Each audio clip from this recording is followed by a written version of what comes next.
Oh, isn't this exquisite? It's not just lovely. It's a pink diamond, and it comes with a price tag of $50,000. My mother-in-law, who couldn't be bothered to attend my own mother's funeral, appears to be relishing a lavish getaway with her friends, completely oblivious to my presence. She gleefully shared details about her new sparkling pink diamond ring, seemingly fueled by jealousy towards a friend who flaunted a similar ring. In her triumph, she revels in having outdone her friend by choosing a more expensive ring from the same store. However, the reality is far from what it seems. It's implausible for her to afford such a costly item, and it turns out she had secretly taken money from my husband's safe to make the purchase. This money, crucial for her future, had been earmarked for her nursing home fees. My name is Hillary Johnson, a 46-year-old woman living with my husband Steve, who is 7 years my senior, and our high school senior daughter Gina. Despite not being wealthy, we lead a stable life. I have worked part-time at a local drugstore for over a decade, and my hobby is cultivating herbs. Lately, I've been challenging myself with a medical herb certification exam. Gina and I often discuss her future dreams, bringing us joy. 6 months ago, my father-in-law passed away, introducing significant changes to our modest lifestyle. According to his will, the house went to Steve, and the cash to my mother-in-law. The money was intended for her nursing home fees, given her age of 75. Despite this, she pleaded tearfully to live in the house, and after much debate, we agreed to cohabitate for a year while searching for a suitable home. The area where the family home is situated has now become a popular high-end residential area. Still, we are not wealthy. It's an old landholding. I learned that my mother-in-law had a habit of spending recklessly, and though I had prepared for it to some extent, the reality was shocking. As Steve heads out for dinner shopping, my mother-in-law, on the first day of our cohabitation, casually asks, "Hillary, could you lend me some money? I'm going out." "Thank you. Just in case something comes up, and I need more, give me $100 for now," she says under the pretext of buying dinner. I found myself pondering how much groceries she intended to purchase. Despite my reservations, I made the mistake of giving her the requested amount. 2 hours later, she returned by taxi, laden with bags from an upscale department store filled with expensive deli items and sweets. Tonight, we feast. I wanted to try these side dishes. They're supposed to be delicious, and we have desserts too, she exclaimed proudly. Curious, I asked, "Mother, how much did this cost?" She replied, "Well, let's see. I went a bit over because of the taxi, but I covered the extra, so it's fine." Her proud declaration left me speechless, but little did I know this was just the beginning. Managing finances became my biggest headache after moving to the family home. While my father-in-law was alive, we used online supermarkets for groceries, paying with his card. Learning from my initial mistake of giving her large sums of money, I no longer entrusted her with shopping and kept the wallet in a locked drawer. Unhappy with not receiving money, she stopped doing any housework, caring only for the flowers at the entrance. Despite our monthly allowance of $300, she squandered it on clothes, beauty salons, meals, or coffee with neighbors. By mid-month, she would usually run out of money and ask for more. Frustrated by her reckless spending, as I was saving for my daughter's education, I calmly admonished her when she requested more money for a lunch date with friends. "Even Steve, who works, gets an allowance of $300. I can't give you more than someone who's working, so please use it more wisely." Dissatisfied, she returned to her room, likely to ask Steve for money later. The allowance came from the nursing home fund, and if it diminished, it would be her who suffered. When Steve came home, I expressed my concerns. "Did your mother ask you for more allowance again?" He replied, "Yes, she did. But I can't be too hard on her. She must be lonely without Dad. She's always been vain, you know. But I want to fulfill her wishes for at least this year that she's here." "I understand, but your kindness isn't truly benefiting her. Besides, it will eventually have repercussions for us." "You're right. I get it. My mother-in-law had a tendency to flaunt, especially in front of her three old friends who were mothers of my husband's classmates living in the neighborhood. I became aware of this during the funeral arrangements for my father-in-law. Steve, it's your father's funeral, so arrange the altar this way and get more extravagant flowers. The neighbors are coming. Don't embarrass your father, she instructed. Steve, being the spouse, complied with her demands to some extent, but the costs were significantly high. My mother-in-law's primary aim was to show off to the neighbors. I even felt sympathy for her, having to keep up with people from a different lifestyle. During the funeral, she only greeted 3 families of her friends. One day, after having lunch with her friends, she came back excited, her eyes sparkling. Today, Debbie showed me a ring worth $20,000 that she got from her husband for their golden wedding anniversary. I've never seen a $20,000 ring before.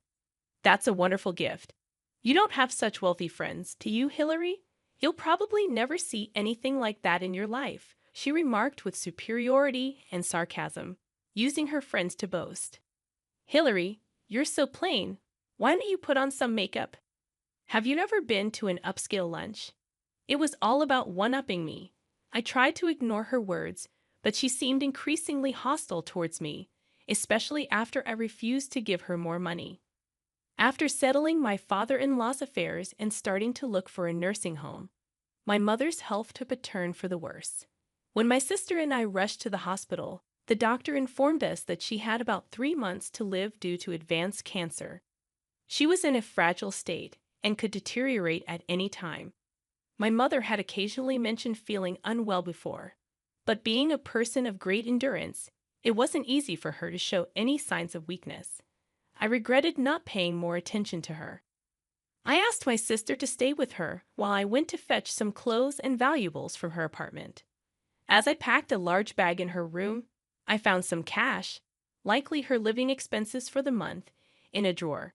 I took the cash with me, planning to shower and head back to the hospital.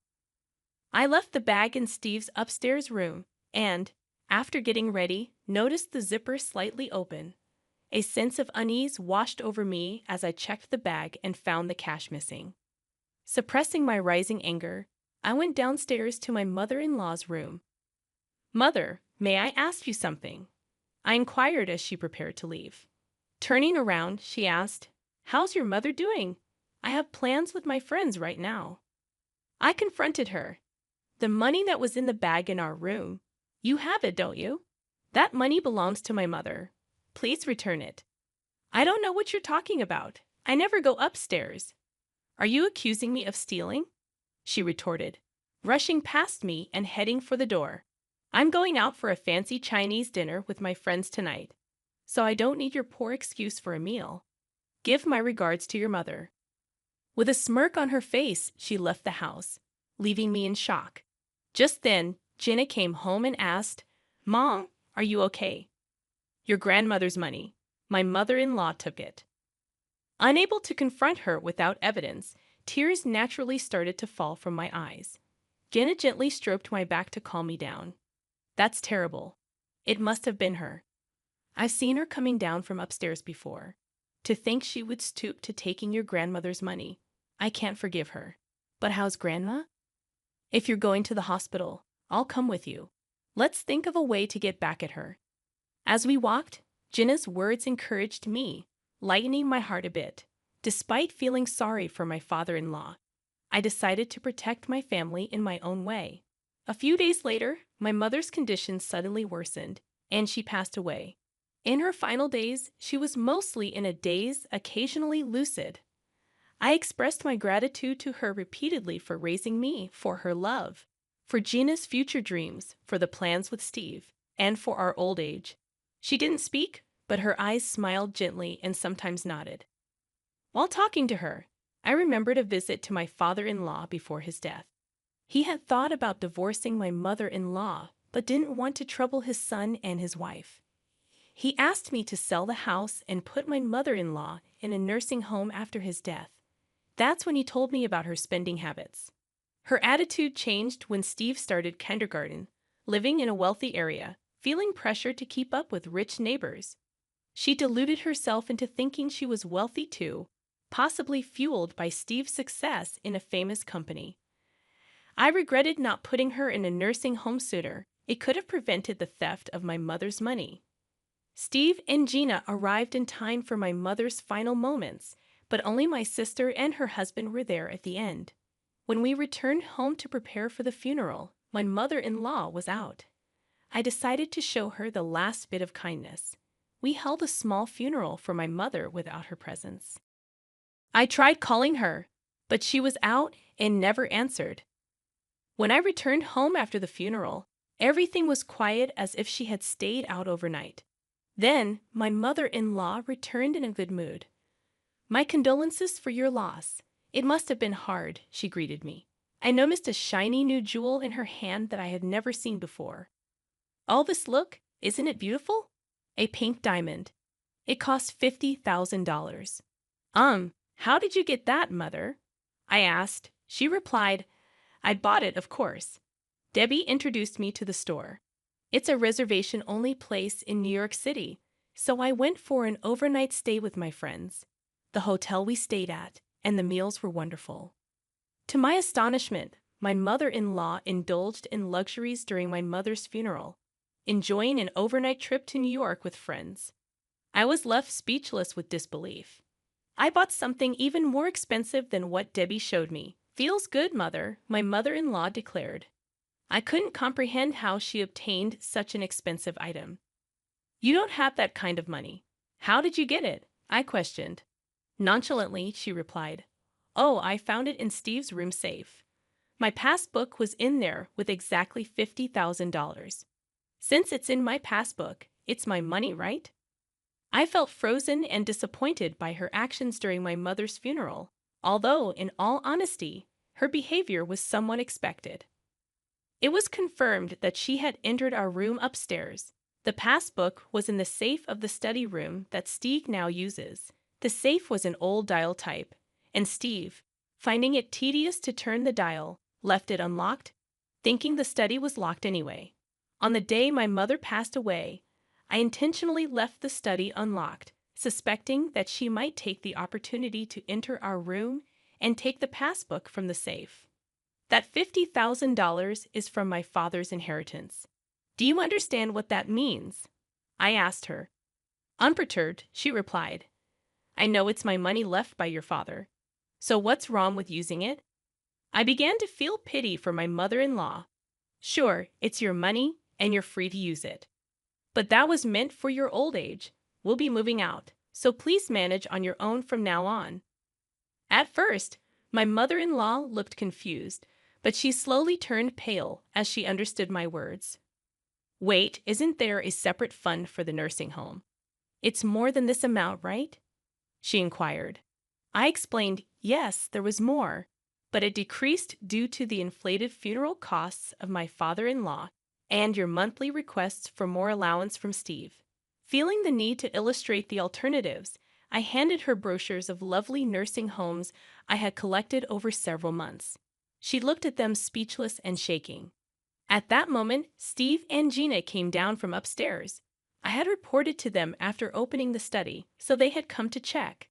Steve, initially skeptical that his mother had stolen the money, had no complaints about what I did.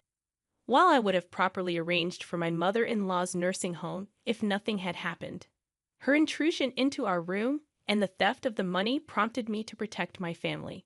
I had made it clear that entering our room and touching the money was unacceptable. I decided to sever ties with her for life. "Steve, you'll stay in this house, right? It's sad to sell a house filled with memories, but taking care of parents is a son's duty." I desperately clung to Steve.